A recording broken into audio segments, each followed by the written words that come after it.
growing up in Rock Hill, how special would it be for you to lead this place, beating those guys every time you play them? Yeah, it would be awesome. Definitely growing up in Rock Hill, kind of like in between the two. A lot of people like South Carolina, a lot of people like Clemson, so definitely heard a lot about it growing up, but it would definitely be special. What does this rivalry mean to you? Yeah, it really means a lot. Just growing up here and really seeing both sides. My parents are Clemson fans, so I grew up a Clemson fan. But I remember I was looking this week just thinking about, like, back in elementary school, I remember we would just do things like for the rivalry, like kids would pick their side. And, just thinking about myself as a kid and now to where I am now, it just means a lot to me. With it being your last game in Death Valley, returning for this year, how much does this game, aside from the rivalry, kind of mean to you? Yeah, it means a lot. I was thinking yesterday, actually, this will be my last time running down the hill, and it's pretty emotional. And, whenever I got here, I never thought this day would come. But I've really enjoyed my time here, and just really looking forward to one more time.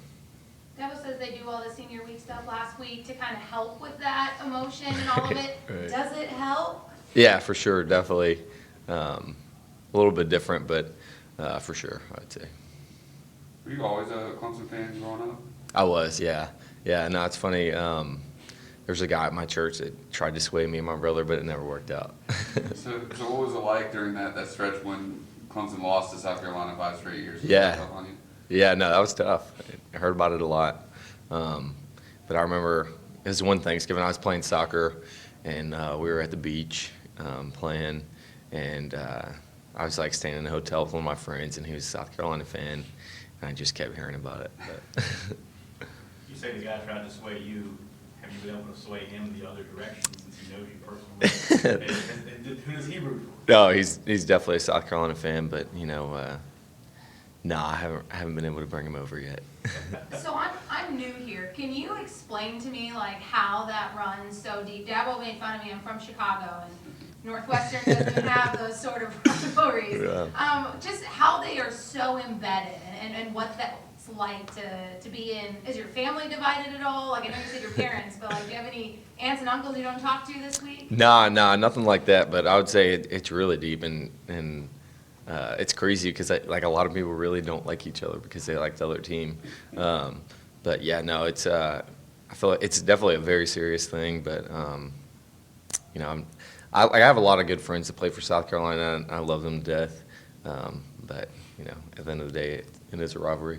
Is there a sense of pride? Like, what word would you describe it that there is for like playing in this game? Yeah, definitely some pride. Like as a fan, the whole year you're talking, and then finally the week comes, and I would say there's definitely some pride on the line. Have you seen that shift from being a fan and growing up a fan and rooting for the team to now being on the team? Just how the rivalry has developed and evolved in your eyes? Yeah, I would say it's definitely changed a little bit, but now it's like you can actually contribute, so it's a little bit different. But yeah, no, it's crazy because it's just like the whole year, like that's what like you hang your hat on if you win or lose against these guys. Has what South Carolina did last Saturday kind of changed the complexion of this game a little bit? Yeah, I don't really keep up with that much, but definitely, I think definitely got some confidence. So. Has anything changed with this rivalry and the fact that it hasn't been close the last several years? Last year you shut them out, but you held them 3, and you won by 21 or more, I think 4 or 5 years in a row. Right. At the end of the day, you just got to show up and play. Everybody brings their best whenever we play, so every year, every week, we just got to show up and do what we do. See how emotional was it for you on senior day, running down the hill, individually the way you did, and do you think it'll be more or less emotional than for your last time? Yeah, no, I was until last year I did senior day as well because I wasn't sure if I was going to come back, but it wasn't near as emotional last year, but I was all good until I started running down the hill. Then I saw my parents down there, but I think this week will definitely be emotional, but less emotional. I think maybe like after the game, whenever we're walking off the field for the last time, it'll be pretty sad, but just happy as well. I have Thanksgiving questions for you as well. Let's go. Let's start with the cranberries. Are we for or against cranberries? Nah, Why not? nah, I'm a very picky eater, so I don't even eat turkey. I'm just like a strictly ham guy. Ham? Yeah, I don't know why. I've just never.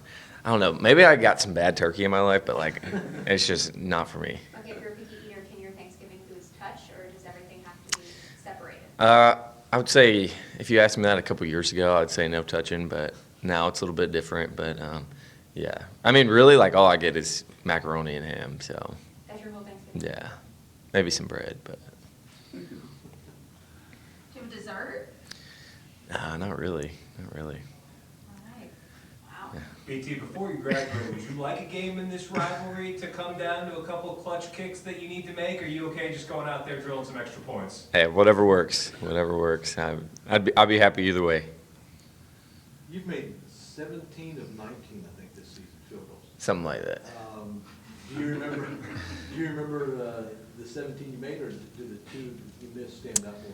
No, I would say there's definitely some along the way that I remember more than others, but definitely the one last week when it was short. That one will stick with me for a long time. Not in a bad way, but just like I'll always want to have that one back. It was like 57 yards, wasn't it? Yeah, I think it was 59. 59 Yeah. yards.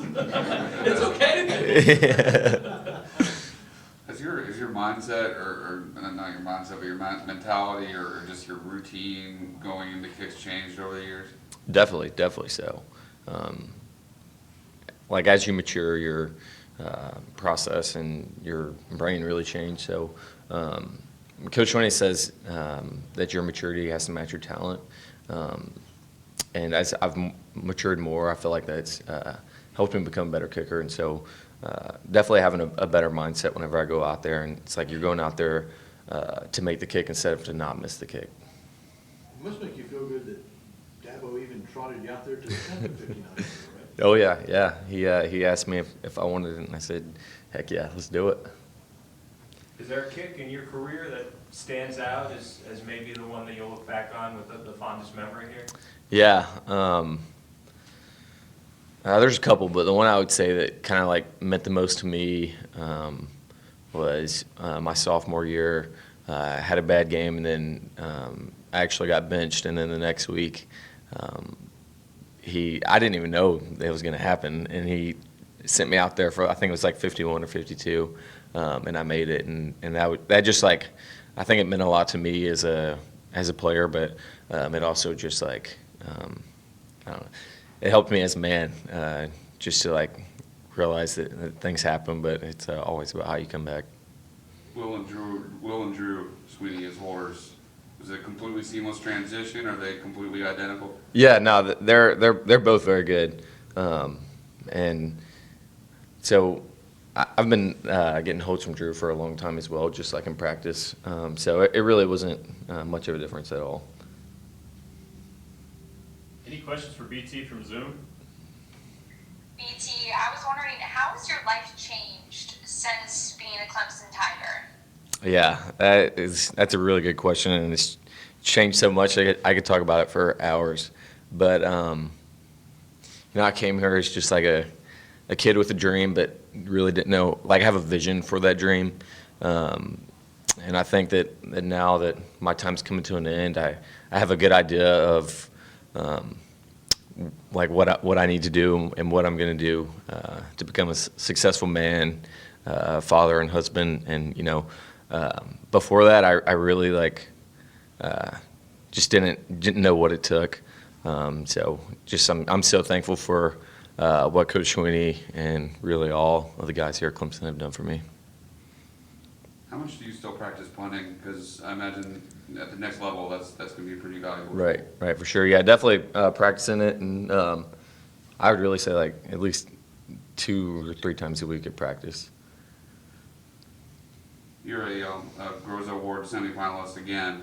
I know you don't really think of or focus on individual award like that, but it's kind of strange because that award is really beyond your control, isn't it? Because, Right. I mean, it's not like you can control whether you have a bunch of game-winning field goals or 50 yards, et cetera. Right, for sure. So, yeah, I think I don't really focus on it too much because some years, like in the past, I've seen some of my friends and other guys have like unbelievable stats, and you know, it really doesn't matter.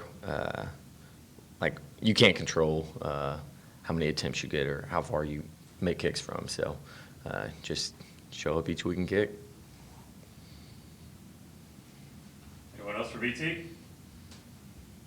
All right, that'll wrap us up. Thank you, BT.